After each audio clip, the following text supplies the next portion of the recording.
नमस्कार, times of Swaraj में आप सबों का स्वागत है और मैं हूं संतोष सिंह। और आज हम टाइम्स ऑफ स्वराज में चर्चा करने जा रहे हैं एक ऐसे विषय पर जिस विषय को लेकर पिछले कई दिनों से अलग अलग अंदाज में खबरें चलाई जा रही हैं। देखिए, खबरें चलाने को लेकर एक मान्य फॉर्मूला है, जरा उसको समझ लीजिए। अब जैसे अंधे को हाथी खड़ा कर दीजिए, किसी ने पूंछ पकड़ा तो कहेगा रस्सी है, किसी को पकड़ा गया कान तो कहेगा डगरा है। ये कहानी सुने हुए हैं। तो हम मीडिया वालों को यही हाल है, क्योंकि तैरते हुए कहीं से कोई खबर आ जाती है ना, तो अपने अंदाज में हम उस खबर को परिभाषित करने लगते हैं। क्योंकि सिस्टम के हम लोग पार्ट तो नहीं है ना कि हमें जानकारी देनी चाहिए। ये जो सूत्रों के हवाले से जो हम लोग खबर चलाते हैं ना, वो प्रवृत्ति मोदी जी की सरकार में बहुत ज्यादा बढ़ गया है। सूत्रों के हवाले से इस तरीके का कोई बदलाव या कुछ चीजें अगर सरकार कर रही है तो मीडिया से जरूर बातचीत करनी चाहिए। जैसे आपके शिक्षकों के तबादले को लेकर हो रहा है, कोई चला रहा है कि कम उम्र के लड़कियों को पहाड़ी पर होगा तो नदी के पार होगा, क्या बहुत सारी चीजें चला रही है। तो उसका मतलब समझ लीजिए, तब फिर हम बात करेंगे कि आपकी पोस्टिंग कैसे हो रही है। देखिए, एक दिन वीडियो कॉन्फ्रेंसिंग में, याद होगा, कॉन्फ्रेंसिंग की बात चर्चा करने से पहले हम लगातार वीडियो चला रहे हैं, जिस वीडियो में हम ये सवाल करते हैं कि सिद्धार्थ जी, आपको मालूम है कि आपका स्कूल कैसा है? टोला में जो आप बनाए हैं, वार्ड में जो बनाए हैं स्कूल, उसका वर्तमान हालात क्या है? बहुत सारे आपके स्कूल ऐसे हैं जो पेड़ के नीचे चल रहे हैं, बहुत सारे स्कूल आपके ऐसे हैं जहां जाने का रास्ता नहीं है, बहुत सारे आपके स्कूल ऐसे हैं जो कई नदी पार करके स्कूल जाना पड़ रहा है शिक्षकों को। तो पहले हालात को तो समझिए। और ये हम लगातार खबर चलाते हैं। तो एक बात आप समझ लीजिए, मेरे खबर चलाने का मतलब है, हम कहते हैं हम यूट्यूबर्स नहीं है, हम यूट्यूबर्स की तरह हम आपको व्याकुल नहीं करते हैं, आपकी भावनाओं को से साथ भी हम खिलवाड़ नहीं करते हैं। कैसा खबर चला दे कि आप खुश रहिए, पूरा क्या बात है, सब कुछ बदल रहा है, वो कहीं धरातल पर कहीं है ही नहीं। तो उसी को लेकर वीडियो कॉन्फ्रेंसिंग में एस सिद्धार्थ ने सभी जिला शिक्षा पदाधिकारी को कॉन्फ्रेंसिंग में कहा कि आप हमको सूची दीजिए कि आपके स्कूल का किस किस परिस्थिति में आपका स्कूल चल रहा है, कहाँ कहाँ किस तरीके का स्कूल है, उसमें क्या वैकेंसी है, किस तरीके से बच्चे पढ़ते हैं, ये मांगा। और उसी में से कोई, देखिए दिक्कत क्या होता है ना कि हम लोग का सूत्र क्या होता है, उसी वीडियो कॉन्फ्रेंसिंग में किसी जिला शिक्षा पदाधिकारी से बातचीत होती होगी, वो उसको कह दिया कि अरे भाई ऐसे जो है सो सिद्धार्थ सर मांगे हैं, अब उसी आधार पर पोस्टिंग होगा, लीजिए। बस हो गया।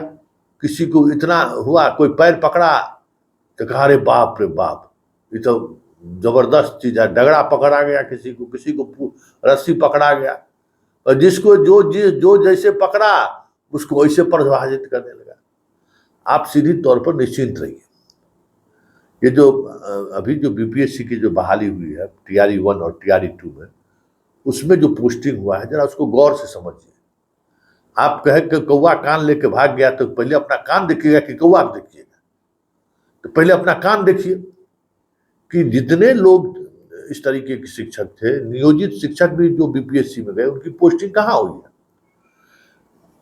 सिद्धार्थ जी से पहले पाठक ने वही उसी सब स्कूल में बीपीएससी वाले को पहले ग्रामीण इलाके में ही पोस्ट किया, शहरी इलाके को तो उसने टच नहीं किया।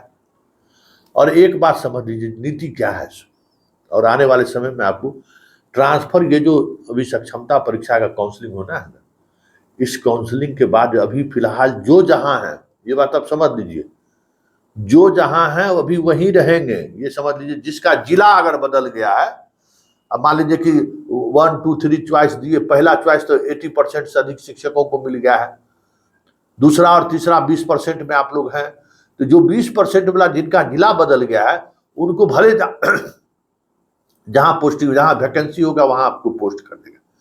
लेकिन जिनको जिला मिला है ना, ये आप सोच के चलिए कि फिलहाल आप अपने जगह पर बने हुए हैं, हाँ, महिला उसी में जो कैटेगरी है ना, महिला, विकलांग, असाध्य रोग से ग्रसित अगर कोई ऐसा है जो दूसरे जिले में बहुत दिनों से है, अपने जिला माना चाहते हैं, तो उसको आ गए हैं, उसको उस तरीके का पोस्टिंग मिल जाएगा, उन्हीं के पोस्टिंग पर विचार होगा, बात समझ लीजिए। और किसी भी तरीके का कोई पोस्टिंग अभी नहीं होगा। जब आपको जिला कैडर, जिला अलॉट हो जाएगा, जब आप प्रखंड से जो आपकी नियोजन इकाई अभी तक रही है, उस नियोजन इकाई से जैसे ही आप जिला के नियोजन इकाई में आप आ जाइएगा, विशिष्ट शिक्षक जैसे ही आप घोषित हो जाइएगा, उसके बाद जो ऐसे शिक्षक जो अपने पंचायत में है, ये बात समझ लीजिए, जो अपने गांव में है, उनको पहले हटाया जाए, पहला टर्म में उन्हीं को हटाया जाएगा। और वो भी ऐसा नहीं है कि 80 जिला, साधारण जिला थोड़े होता है, अरे 150 किलोमीटर परिधि में होता है। तो बस आसपास के प्रखंड में आपको 25-30 मिनट, 40 किलोमीटर प्रखंड में 30 किलोमीटर दूरी में रहे, जो आप आराम से चले जाइए, चले आइए। ये बात आप तय मानिए, दिमाग आप एकदम बोझिल मत करिए, आप लोग पढ़ाइए बढ़िया से, पढ़ाने में लग जाइए, कोई कुछ होने वाला नहीं है। ये सब जितना है ना, अंधा को हाथी दिखाने वाला, सब अपने अपने तरीके से प्रभावित कर रहे हैं। कोई ये नियमावली नहीं बन रहा है, सिर्फ चर्चा हुआ है। एक्चुअल पोजीशन हम देखें कि गांव में किस तरीके का स्कूल है और वहां शिक्षकों की क्या स्थिति है और बच्चों की क्या स्थिति है। और दूसरी बात जो सबसे महत्वपूर्ण बात है, अभी तक ये लोग 90% जिला अभी तक वैकेंसी नहीं भेजा है कि हमारे यहाँ किस स्कूल में कितना पद खाली है और उस स्कूल में स्टूडेंट का स्ट्रेंथ क्या है। देखिए समस्या क्या हुआ है ना, ये जो आधार से जो लिंक हुआ है ना, सीधे शिक्षक हर स्कूल में 1/4 स्टूडेंट बच गया है, 50% स्टूडेंट किसी किसी स्कूल में है। और जब हर पंचायत का, हर वार्ड में आप स्कूल खोल दीजिएगा तो कहाँ से बच्चा मिलेगा? और जब बच्चा नहीं मिलेगा तो आप कौन आधार पर पोस्टिंग करिएगा? तो ये जो डाटा है ना, इसी डाटा में सरकार अभी पकड़ाया हुआ है। जो बहाल थर्ड फेज में भी जो बहाली हो रही है TRD 3 में, इन लोग इस शिक्षक को कहाँ रखेंगे? अभी सरकार जितना ढोल बजा लेगी, हम बहाल कर रहे हैं, बहाल कर रहे हैं, इनके पास जो है ना सरप्लस शिक्षक बहाल हो गया है। अरे 23 लाख 24 लाख विद्यार्थी हट गया ना। आप सोचिए नहीं, 40 पर भी एगो शिक्षक रखेंगे तब भी ज्यादा शिक्षक के लोग बहाल कर दिया। अरे आप स्टूडेंट कहाँ है भाई?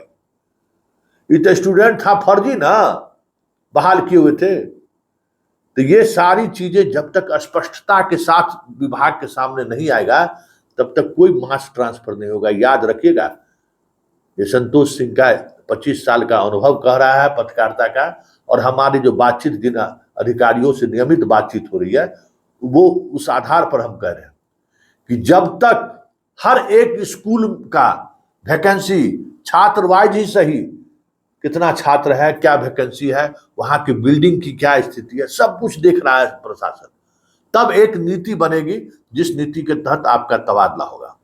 अभी फर्स्ट फेज में कोई तबादला नहीं होगा, आप निश्चिंत रहिए, अपने जहां जो है अभी वहीं बने रहिए।